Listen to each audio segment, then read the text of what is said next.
Hello, good morning mga kababayan.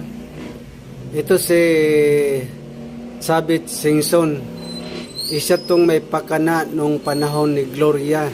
Kung maalala nyo, na pinabagsak ang si Presidente Irap Estrada noon. Ngayon, ganun rin naman niya. Gusto niyang pabagsakin si Bongbong Marcos. Ano bang nangyari nung pinabagsak niya si Irap? Lalo naman tayong naghihirap sa ngayon. Kaya ako bilang matanda na,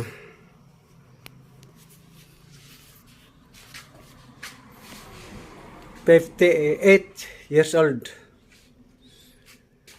Mula ng noong people power ni Cory, pinabagsak ang rehimeng Marcos Senior, tapos hanggang sa panahon ni Irap kay Gloria.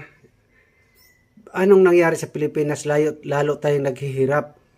Kaya sana suportahan na lang natin si Bongbong Marcos. Ito naman si Bongbong Marcos, medyo maganda naman. Pag wala tayong makitang anomalya o masamang ginagawa si Bongbong Marcos, patuloy natin siyang suportahan para sa ikaganda ng ating bansang Pilipinas.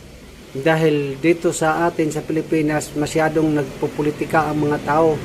Sinisira ang magandang imahe ng Pilipinas para lang masunod ang gusto nila. Tulad na ito si Juan Sabit Singson.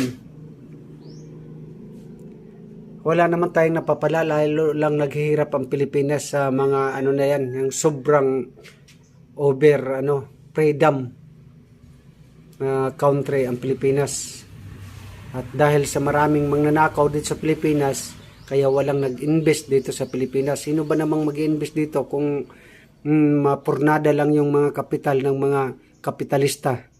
Kaya kung maaari, si Bongbong pa rin hanggang wala tayong makikitang masama sa kanyang ginagawa. Suportahan natin para ikakabuti sa Pilipinas.